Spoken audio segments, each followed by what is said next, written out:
پھر اللہ جل شانہ من والہ نے دوسرے بارے میں ذکر کیا ان لوگوں کا جو نیک کام کرتے ہیں. نیک کام کرنے والے تین قسم کے لوگ کیٹیگری بنائی اللہ نے قرآن میں. وَلَكِنَّ الْبِرَّ مَنْ آمَنَ بِاللَّهِ وَالْيَوْمِ الْآخِرِ وَالْمَلَائِكَةِ وَالْكِتَابِ وَالنَّبِيِّينَ. یہ کیٹیگری ہے، یہ ایک جماعت ہے نیک کام کرنے والی.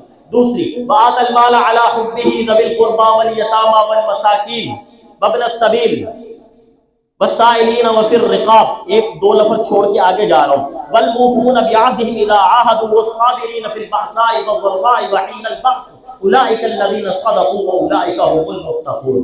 پھر تیسری کیٹیگری بیان کی واقام الصلاۃ وآت الزکاۃ. یہ دو لفظ میں نے بیچ میں چھوڑ دیے تھے. اللہ تعالیٰ نے تین کیٹیگریاں اس جگہ پہ بنائی، تین جماعتیں بنا دیں، تین خوبیاں بیان کر دیں انسانیت کو. ان کو کہا کہ تمہیں تین قسم کے اعمال کرنے ہوں. پہلے ایمانیات.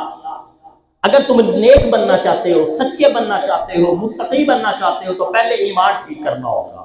من آمن باللہ والیوم الآخر، اللہ پر ایمان، آخرت پر ایمان. یہ ایمان ضروری ہے. اگر ان میں سے ایمان نہیں ہے تو پھر کوئی عمل بھی قابل قبول نہیں ہے. اللہ پر ایمان نہیں ہے، آپ سینکڑوں ہاسپٹل بناؤ، قبول نہیں ہے. محمد کریم صلی اللہ علیہ وسلم پر ایمان نہیں ہے. بل گیٹس، آج سے 7 سال پہلے جو میں نے پڑھا، بل گیٹس کی آمدن کتنی تھی؟ کہا کہ آدمی ایک سکہ نیچے پھینکے، ایسے سکہ نیچے پھینکے، نیچے ہو کر پکڑے، اتنی دیر میں اس کے اکاؤنٹ میں $7 آ جاتے تھے. اس بل گیٹس نے اپنی 90% آمدنی چیریٹی کر دی ہے، بغیر مذہب کے، بغیر مسلک کے، بغیر علاقے کے، بغیر قومیت کے، بغیر تفریق کے. اس نے کہا غریبوں میں کرو، اس نے کہا تعلیم کے شعبے میں، جو اس نے چیزیں بنائی.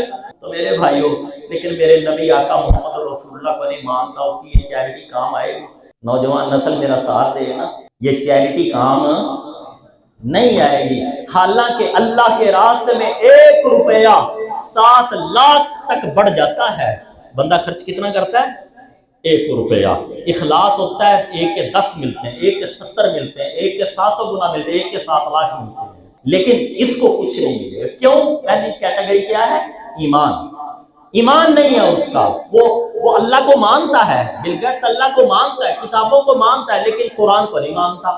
وہ نبیوں کو مانتا ہے، عیسیٰ تک سارے نبی مانتا ہے، لیکن محمد کریم صلی اللہ علیہ وسلم کو نہیں وہ مانتے. اس لیے ان کا کوئی عمل قابل قبول نہیں. ایمانیات کے بعد پھر اللہ تعالیٰ نے دوسرا حصہ بیان کیا، اور جس میں ذکر ہے نیکی کے کام کیا ہے.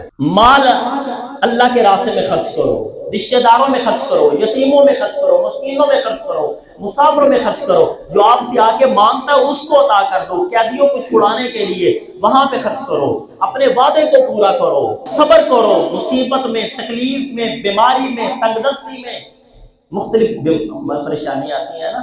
کئی آدمی کروڑ پتی ہوتے ہیں لیکن بیمار ہوتے ہیں. فرمایا برداشت کرنا، زبان سے کوئی جملہ نہیں نکالنا. کئی آدمی ایسے ہیں بالکل صحت مند ہے لیکن پلے ککھ نہیں.